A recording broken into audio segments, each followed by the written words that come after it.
Enquanto Ciro tenta defender os privilégios dos mais ricos e a velha política de cortes na educação e ataques aos programas sociais, Maria do Rosário mostra firmeza, dados e coragem ao escancarar a verdade. O governo está reconstruindo o país com justiça social e responsabilidade. Quer ver quem realmente defende o povo? Agora, assista até o fim e não esqueça de se inscrever no canal. É útil, é eficaz, é necessário essa caminhada na justiça por parte do presidente da República? Eu começo com a deputada Maria do Rosário. Bem, Elisa, bom dia Pedro, bom dia Ciro. É uma responsabilidade do presidente da República. Porque o debate não é mais só sobre o IOF, mas sobre as atribuições de cada poder. A responsabilidade que cada parte daqueles que devem atuar harmonicamente tem. Quem extrapolou as suas funções foi o Poder Legislativo.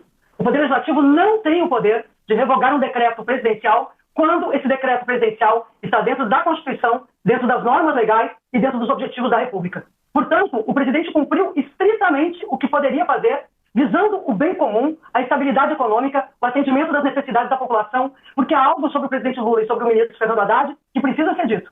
Toda a gestão, toda a atividade política do Brasil visa a melhoria da qualidade de vida da população. Os índices do Brasil são muito positivos. Chegamos ao pleno emprego, estamos num processo de neoindustrialização e, ao mesmo tempo, também não descuidamos da produção primária, porque já estamos diante de uma nova safra recorde. Temos também, agora, um enfrentamento positivo da inflação de alimentos. O preço dos alimentos começou a baixar de forma muito sustentável e importante para a população, mas há necessidade de equilíbrio nas contas diante daquilo que o governo fez de excepcional, que não é uma gastança, é a contribuição com o Rio Grande do Sul de cerca de 111 bilhões de reais no momento mais difícil do estado do Rio Grande do Sul. E como gaúcha, eu preciso dizer isso também. Nós temos também aqui investimentos na educação que são muito importantes, mas a direita brasileira quer continuar fazendo um ajuste cortando na população, cortando na educação. Já vou falar mal da paridade do salário mínimo com o BPC e com a aposentadoria, porque afinal de contas nós recuperamos o ganho real do salário mínimo e nós não queremos fazer isso. Nós precisamos enfrentar distorções tributárias.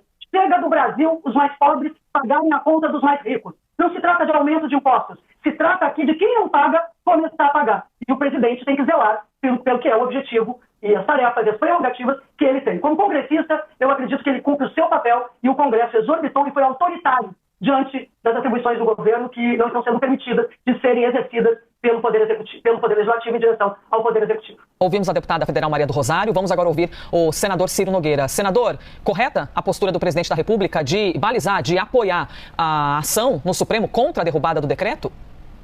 De forma nenhuma. O Congresso cumpriu seu papel, a sociedade brasileira não aguenta mais impostos, não aguenta essa irresponsabilidade fiscal. Eu divido completamente do que falou a deputada. Nós temos hoje 15% de juros nesse país. Que setor produtivo aguenta 15% de juros nesse país? E esse discurso, essa mentira que grande parte da mídia chapa branca desse país está comprando, que o IOF só atinge quem viaja para o exterior. Eu pergunto à minha amiga Maria do Rosário, aquela pessoa que vai ali na Casas Bahia, compra um eletrodoméstico com muito sacrifício, às vezes 24 vezes, não paga IOF?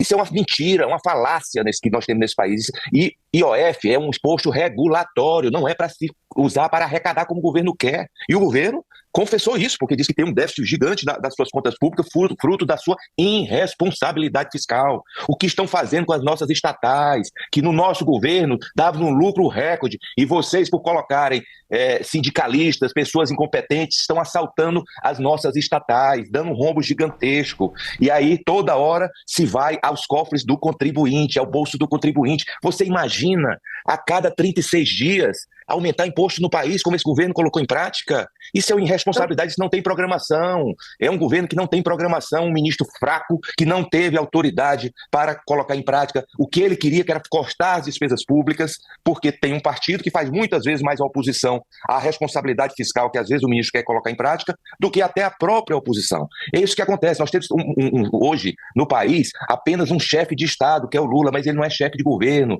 Ele tem que parar mais, Maria do Rosário, aqui no país, para governar, assumir as suas atribuições, e isso ele não tem feito. E olha, o Congresso Nacional decretou chega de assaltar o bolso do contribuinte, e não é das camadas mais ricas que eles querem, não, é do povo que faz o seu financiamento, o seu crediário, e isso tem que ficar bem claro, apesar de muita gente da mídia querer esconder isso. Vamos aqui à nossa próxima... Perdão, deputada, porque a gente pode abrir alguns segundos para a senhora, mas depois eu preciso abrir mais alguns segundos para o senador. Não tem problema, porque o debate é democrático. Eu quero dizer que da fala do senador, eu gostaria que as pessoas gravassem e cuidassem a expressão cortar despesas públicas. Porque o que o senador e a direita brasileira propõem é voltarmos à falta de financiamento das universidades, da educação. Eles não queriam um pé de meia, tentaram de todas as formas que não existisse. O Brasil caiu no governo Bolsonaro, que o senhor foi chefe da Casa Civil, para a 12ª posição na economia mundial. Hoje nós estamos novamente entre as 10 maiores economias mundiais. A presença do presidente Lula no mundo é uma presença que valoriza a indústria nacional, valoriza o próprio agro que o senhor diz representar. No entanto, o desenvolvimento nacional não interessa que querem sempre e invariavelmente um país que não tem ciência e tecnologia, não tem universidades, não tem pesquisa e vive exclusivamente da produção primária. Nós estamos diversificando, temos uma neo-industrialização do país, estamos investindo em educação, tivemos um Fundeb agora com mais investimentos. E a sua receita? Qual é a sua receita? A sua receita, senador Ciro, é aquela que tinha quando o senhor era dirigente, chefe da Casa Civil do governo Bolsonaro. Às vezes, por exemplo, a jogatina do Brasil não pagava nada. O Brasil é um território em que a jogatina, o vício do jogo, foi colocado como alternativa para muita gente ganhar por fora, mas que não pagava nada para o erário. Então, quando o senhor fala do ministro Fernando Haddad, eu quero dizer o seguinte: é o ministro que, depois de 30, 40 anos com o presidente Lula, aprovou a reforma tributária do Brasil, coisa que os governos seus de direita não fizeram, apesar de ele ter uma consideração a fazer. O senhor está sempre no governo, porque tem um pé aqui, outro lá. E nós temos ministros seus também no nosso governo que prestam serviços importantes. Eu cronometrei aqui para fazer justiça com os nossos entrevistados. 1 minuto e 30, senador. Saiba que por pouco tempo, que se dependesse de mim, Maria do Rosário, nós não teríamos nada nesse governo, porque nós não temos identificação, nós não temos identidade com esse governo. O seu presidente pensa, até hoje, que entregando cargos para os partidos, como ele fez no passado e fazia, e graças ao presidente Bolsonaro, isso acabou nesse país, porque a população está vigiando agora o voto dos deputados, tá? Graças a Deus, quando as pessoas votam no país, agora acompanha o trabalho dos parlamentares. E isso foi fruto do presidente Bolsonaro, que usou as redes sociais para ter uma mídia alternativa nesse país que vocês querem censurar. E eu quero lhe dizer que eu tenho muito orgulho de ter sido do governo passado. Tenho muito orgulho. E não foi por falta de convite que eu não estou nesse governo, é porque eu não acredito nesse governo. E eu vou ficar até o último dia contra esse governo que tem feito tão mal ao país. Me responda, por que os juros estão 15%? A culpa ainda é do Roberto Campos? Ainda é do Roberto Campos? Você sabe que não. É fruto da irresponsabilidade... deixa eu falar. É fruto da irresponsabilidade fiscal do seu governo. Eu quero cortar, não é o pé de meia, não, que é um bom programa. Eu quero cortar é o cargo da companheirada do seu partido, que você colocou aí, que Brasília agora tem festado de lobista e de companheiros do partido, fazendo muito mal ao Brasil. Isso é que eu quero cortar. Cortar metade desses ministérios que não servem para nada, a não ser para acomodar pessoas incompetentes do seu governo. Isso que acontece. Senador, conseguiste fazer em 1 minuto e 30 para a alegria dos jornalistas que aqui estão escutando e acompanhando esse debate. Pedro Venceslau, por favor, pode trazer mais uma pergunta. Vamos lá. Boa tarde, senador. Boa tarde, deputada. A mesma pergunta para os dois. Eu começo com o senador. Em 2017, no governo de Michel Temer, houve um aumento da alíquota do CID sobre combustíveis para preservar receitas. Naquele momento havia um déficit fiscal de 139 bilhões de reais. Não houve nenhuma contestação do Congresso na ocasião. O que mudou agora? Por que agora há uma contestação da oposição que naquele momento não havia? E por que 30 anos depois houve essa queda da decisão do presidente Lula, derrubada da decisão do decreto do presidente Lula no Congresso Nacional? Naquele tempo, nós não aumentávamos impostos a cada 37 dias. Essa é a diferença. Você acha normal um governo aumentar impostos a cada 37 dias? Você sabe quanto uma pessoa aqui no nosso país que recorre ao SUS ao precisar de algo especializado demora? 57 dias. Olha que loucura. Nós temos aqui no Brasil uma carga tributária de primeiro mundo com serviços cada vez pior de terceiro mundo, em que as pessoas não têm segurança, não têm educação de qualidade, não têm condições de ir e vir, e agora nós vamos pensar em tirar mais dinheiro do contribuinte. Essa visão equivocada do Partido dos Trabalhadores, que o governo é que tem que ser o vetor da economia. O governo não é vetor da economia, o governo só faz atrapalhar a economia do nosso país. Quanto menor é o governo, mais a sociedade se desenvolve, mais as pessoas empreendem. E nós temos que ter, Pedro, previsibilidade. Que país é esse que se vai se investir em que se aumenta impostos a cada 30 dias? Se você não sabe que quando você fizer o investimento, quando ele for realizado para produzir, que carga tributária vai estar, porque o governo pensa que o bolso do contribuinte brasileiro é um caixa eletrônico, que vai lá toda vez que precisa e retira dinheiro para a companheirada.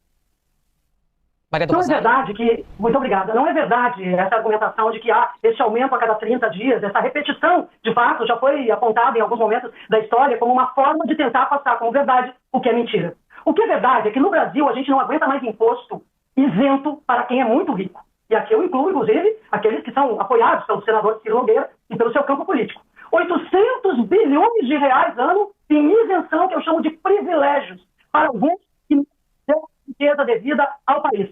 É por isso que o presidente Lula é o primeiro presidente que conseguiu, ao longo do seu período agora de governo, não apenas criar políticas públicas, mas estar trabalhando para que a classe média não pague mais imposto de renda. Nós temos agora, inclusive com o deputado ex-presidente da Câmara, Arthur Lira, a responsabilidade de um relatório para isentar o imposto de renda até R$5 mil e criar um escalonamento até 7 e possivelmente até R$10 mil, reduzindo a alíquota dos 27,5%. Que, aliás, o presidente Lula está reduzindo e que no governo do senador Ciro não foi reduzido, só aumentou a alíquota. Olha, gente, vamos ser objetivos aqui. Quem é que reduz imposto de quem é classe média e dos setores mais empobrecidos? Porque, como forma tributária, senador, nós agora não temos mais impostos sobre a cesta básica. Não temos mais impostos sobre o arroz, sobre o feijão, sobre o pão, sobre o leite. Isso beneficia a pessoa trabalhadora e o assalariado. Então, tributária, virulência, esse ataque, essa coisa de companheirada, essa forma de linguagem que é tão negativa para a política, que o senador utiliza para criar estereótipos sobre o PT, sobre o presidente Lula, e não debater agora o que nós precisamos debater, que é enfrentarmos os 800 bilhões de reais e os privilegiados que a cobertura tem enquanto o zelador está pagando a conta. Então eu quero concordar com uma frase: o Brasil não aguenta mais de impostos que beneficiam os ricos. É hora de tirar os ricos para a classe média ser mais isenta. É hora do senhor pagar a conta de grandes empresários pagarem a conta, do agro pagar a conta e não pagar a conta. Deputada, não queria cometer a deselegância de interrompê-la, mas estou aqui também olhando o relógio para que seja equilibrado. Vamos fazer o seguinte, eu vou trazer mais uma pergunta e a gente ouve por 1 minuto e meio cada um dos entrevistados, que os senhores são acostumados a falar bastante dentro do Congresso, né, e ter de encaixar uma ideia, às vezes, em pouco tempo, acaba sendo um desafio. Os presidentes da Câmara e do Senado encontraram o presidente da República sobre o IOF, o ministro Fernando Haddad, e publicamente pareceu que estava tudo certo, tudo alinhado. E, de repente, o Congresso pautou o assunto e, de repente, o Congresso derrubou o assunto. Ciro Nogueira, senador, o Congresso faltou com a palavra? Não cumpriu algo que havia acordado? Isso é uma narrativa mentirosa desse governo. O Congresso não se comprometeu em momento nenhum a aprovar esse absurdo se não vier o corte de gastos. Isso que a deputada está falando, dessas isenções, eu também sou favorável a cortar, só que o governo não propõe isso. Qual foi? O governo propôs, Maria do Rosário, alguma coisa de corte dessas isenções que você está falando? O governo propôs cortar no judiciário, por exemplo, que tem que se cortar muita coisa, ou no legislativo? Nada. Nada, isso é uma falácia. Essa história que dizer que o IOF não afeta o bolso do contribuinte, eu pedi para a minha assessoria fazer aqui. Uma pessoa que faz um financiamento de R$5 mil em 12 meses vai pagar aqui em torno de R$170 de IOF. E a pessoa que faz uma compra dessa, Maria não é rica, não. Então não venha com essa falácia, essa mentira de dizer que o IOF não afeta as pessoas pobres. As microempresas nesse país que tem que antecipar a sua arrecadação com o sacado dos meios de pagamento, pagam IOF nesse país, e se aumentar o IOF, eles vão aumentar os seus custos e a prestação de serviço que ele vai fazer à população de baixa renda. Isso que nós queremos evitar. Corte metade desses cargos da companheirada, que vai ajudar o país, e vamos fazer um debate sério e fazer um corte linear de despesas nesse país. Não é possível que num orçamento de mais de R$1 trilhão não tenha nada para ser enxugado, nada para ser economizado. Você, que é uma pessoa muito atuante, me cite uma ação deste governo para diminuir desperdício, para diminuir cortes de gasto nesse país. Não teve nada, desde que esse presidente, infelizmente, voltou ao poder. É isso que está acontecendo no país. Vamos agora para mais 1 minuto e 30, deputada.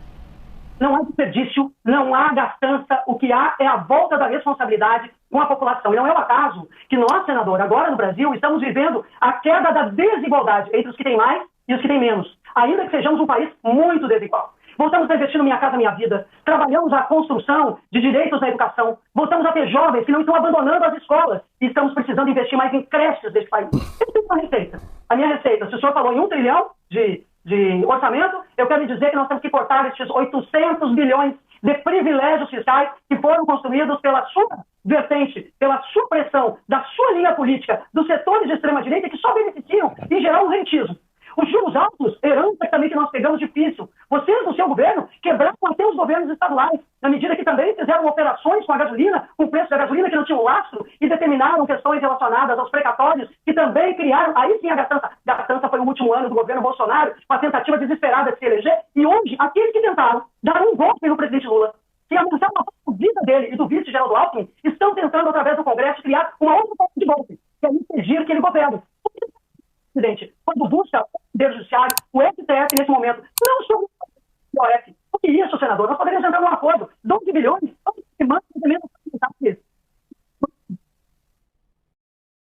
Gostou do vídeo?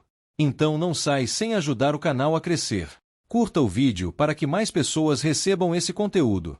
Comente aqui embaixo o que você achou das revelações e dê sua opinião. Compartilhe com seus amigos e grupos. A informação precisa circular. E claro, inscreva-se no canal e ative o sininho para não perder os próximos episódios dessa batalha pela verdade. O seu apoio faz toda a diferença.